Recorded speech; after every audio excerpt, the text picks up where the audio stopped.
Ouais, petit retour des Jeux Olympiques qui se sont pas du tout passés comme on le voulait avec Kep. Ça a été dur toute la semaine, pas facile de comprendre encore pourquoi. Ça fait même pas un mois qu'on est rentré, donc c'est peut-être encore un petit peu tôt, même si on a eu le temps déjà de refaire le match et de défaire le match 10 milliards de fois dans nos têtes. Je pense on se réunit bientôt là pour en discuter. Pour pas terminer l'histoire comme ça. Forcément déçu de cette 11e place aux Jeux Olympiques, hein, on était vraiment venus pour chercher un podium et notre titre de champion du monde et le titre européen qu'on a remporté il y a 2 mois nous laissait vraiment espérer ça. Ce qui est sûr, c'est qu'il n'y a pas vraiment eu de raison franche, quoi. C'est dur de dire c'est à cause de ça qu'on n'a pas marché. Voilà, aujourd'hui c'est peut-être plein de petites choses et il va falloir qu'on essaie de comprendre ce qui s'est passé.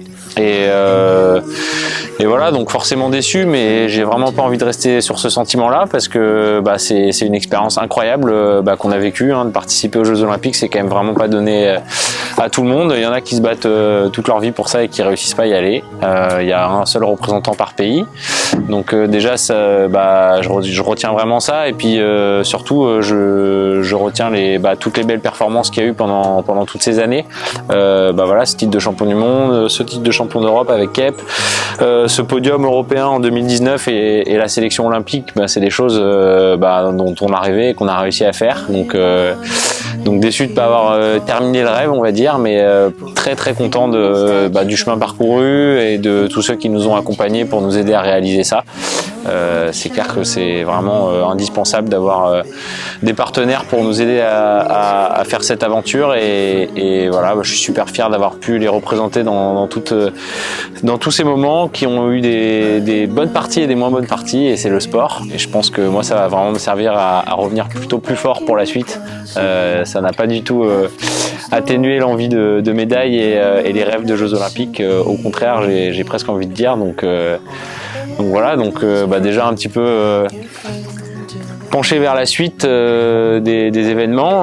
Voilà, je réfléchis un peu à comment ça va se passer. Le 470, notre série passe en mixte aux prochains Jeux Olympiques. Donc voilà, ça va être une nouvelle aventure qui pourrait commencer comme ça. C'est sûr, c'est qu'on ne pourra pas être ensemble avec Kep pour prendre notre revanche. Donc on va essayer de prendre notre revanche dans nos projets perso et on va essayer de bien avancer. Ouais, donc du coup, depuis le retour des Jeux, voilà, petit atterrissage en douceur. Hein, c'est toujours compliqué de s'arrêter après 5 années aussi intenses que celles qu'on a vécues. Normalement, déjà ces 4 ans, là, on a eu droit à une année supplémentaire. Donc depuis, il y a eu un petit passage en montagne. Globalement, c'est comme ça que je me suis réoxygéné. Super moment passé en montagne, dans la vallée de Chamonix, en Suisse, découverte d'un super pays avec des paysages magnifiques. Donc voilà, la tête bien reposée à ce niveau-là, les jambes un peu fatiguées de toutes ces randos et bien motivées pour attaquer la suite. Et merci d'avoir suivi ces épisodes, hein. C'est vraiment pour nous une chance de pouvoir un peu vous montrer ce qu'on vit de l'intérieur. Voilà, d'ailleurs on a eu la chance de vous montrer des bonnes perfs, des moments plus difficiles.